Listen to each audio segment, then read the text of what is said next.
If you're not reading NYX, it's a must. It's showing mutant culture after the era of Krakoa, how this culture stays alive, and what happens when two people like Synch Everett Thomas and David Allain, aka Prodigy, butt heads over the best way to preserve that culture. Which is to say, hey, they out here fighting, y'all! Ms. Marvel and David Allain were instrumental in stopping Hellion, Julian Keller. Ms. Marvel helped, but it was really Prodigy that put the beats on Julian Keller once again, just like when they were kids back at the X-Men Academy. But Keller's plan was basically a plan put under by Miguel de la Arakko, aka Empath, which was all basically to get mutants to look bad in the eyes of humans, have City Council put in place mutant legislation that would prohibit them from certain zones, and basically just getting the mutants oppressed so that they want a whole new Krakoa and want to be free of this, and would then look to Miguel and the Stepford Cuckoos as the new leaders. I'll talk more about that in another video, especially how Sophie Cuckoo was forgiven way too easily and she never apologized to David. Because not only did David fight the Hellion, aka the Krakoan as he was calling himself, and then got fired from his teaching position, and then had to deal with bigots outside of his apartment building. After all that has happened, David is no longer teaching at that college, but now he's teaching at a community center basically. His class on Krakoan culture still survives. Enter Everett Thomas, Synch, who's heard about this and has come to NYX. And Synch is going through New York City seeing how the X-Men's sacred places have been transformed into a threat by humans. He doesn't like what's happening, and he's come to the community center, NYX. He's greeted by Ms. Marvel, who was with them in that whole mutant rebellion where they fought back against Orcus. She's acting as security for the place while David does the teachings. David sees Synch and he's like, oh, we got a very special guest in the house. Yo, why don't you come up here and say hello? Synch's like, hey, I ain't here for no hello. Like, oh, I see you here for something different.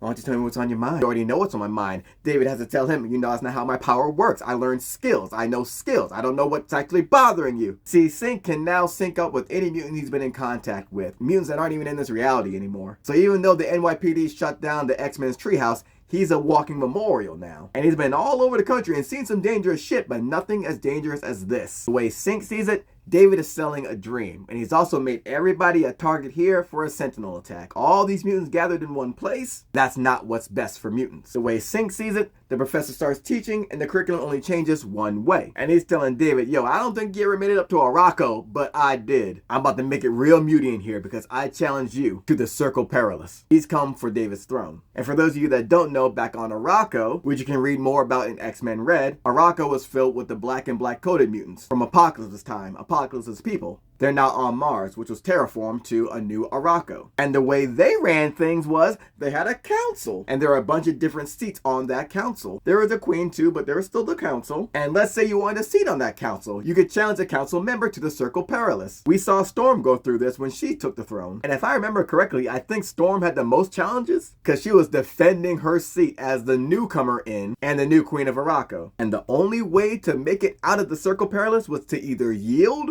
or die. Now, Synch said that, and I read all of X-Men Red, so unless it was in an X-Men Unlimited issue, I don't remember that band being on Krakoa, but, you know, things happen off-panel. Now, David, aka Prodigy, he's with it, but he's like, yo, we don't have to do things like they used to be done before.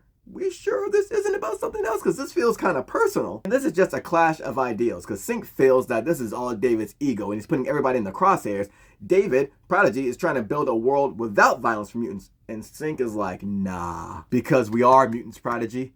A world without violence doesn't exist. There's no such thing. And he's not wrong. And right off the bat, Synch is using mutant powers. My man goes for an optic blast against David, who just dodges out of the way. And he reminds David of what happened when he joined. The moment he joined the X-Men, that's when Orcus dropped the bomb on him in Nimrod. Killed dude on the spot. They had every mutant on the planet and still couldn't stop what happened. Even had Apocalypse with them and were still powerless. And here you are out here painting murals to let everyone find you? What? Nah. And now it looks like he's using Gambit's power against Prodigy. He's saying that Prodigy is blind. Prodigy's like, I'm blind? You're the one that let me get close to you right now. So in case you might have forgotten, Prodigy's ability is he knows any skill that you know. As long as you're within range, he knows every skill you've ever learned. And before, he had a mental block that didn't let him retain it. When he lost his powers, that block was lifted, which is why he became the only student teacher at the X-Men Academy. My man was battle seasoned without all the battles. That boy was a monster. And he's floated around through comics for a good while, appearing in Ant-Man and X-Wave.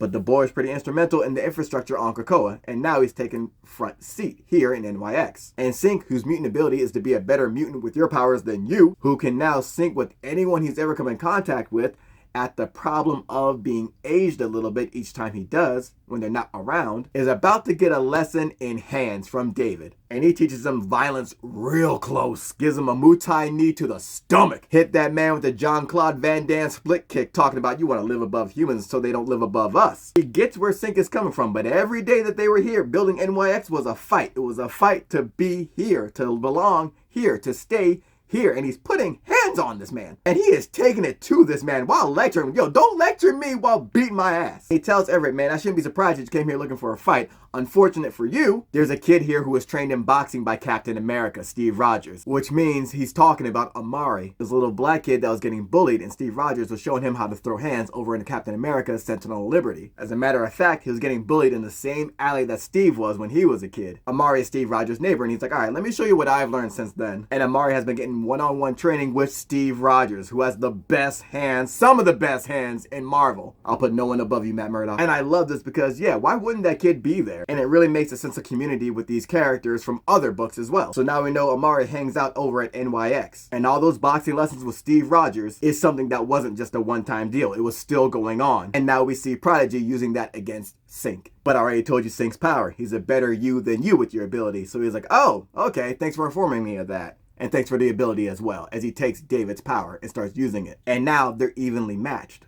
Blow for blow. Ironically, they're in sync with each other. And Synch is telling Prodigy, yo, I was wearing that X before you had your first idea borrowed, before Xavier even told you about his dream. I was here on the ground, boots to ground, doing the work. So much so that I jumped on a bomb to save a bunch of human lives. My man was dead for years. That took place in Generation X number 70, back in 2000. This dude's been dead for over 20 years. And then he woke up on Krakoa to see that his sacrifice didn't mean nothing. And I know this fight's getting serious because they busted out the hip-hop keto. I love when we see them getting busy. I know a fight's serious when you take to using windmills and flares. And then the fight gets real gritty because they just straight up choking each other. And Synch's telling them, yo, they still hated us. They still feared us. And Prodigy's telling him, so we still shine and we still do. Yo, fuck those humans, man.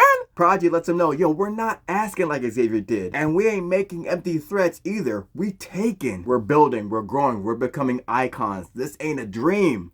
This is real rap. And that's what makes it click for Synch. That's what lets him see, all right, this is different. We ain't doing Xavier's way. We doing our own thing. And Synch's like, all right, let me see what this thing's about then, for real. And I like that. And I hope we get to continue seeing more of this because we see Synch join this community now. And when he synced with David, we see him using spray paint and doing graffiti just like David was all throughout New York City. And I like this because we always see a schism between either Magneto and Charles Xavier, Cyclops and Wolverine, Cyclops and Storm, Cyclops and Rogue now. But here in one issue, we see them have this misunderstanding, then come to an understanding at the end. And we talk about wanting to see black mutants more. And now we get to see them thriving in NYX, black mutants, mutants of color, with community here. That's a very important thing. That's why people love Krakoa so much and why it hurt when it was taken away. We had community. We had stories aside from mutants being killed all the time, and then we came back to the status quo. But here with NYX, we see, okay, we still got this community here. And thank God it's more colorful. And it'll be interesting to see where they go from here with Synch in the mix now, rocking with them. And I like that David doesn't want to use violence, and that violence doesn't have to be with mutants. But as I explained over in the Cyclops video, talking about Cyclops versus the United States of America, when he had to sue them, and also when he threatened the US government,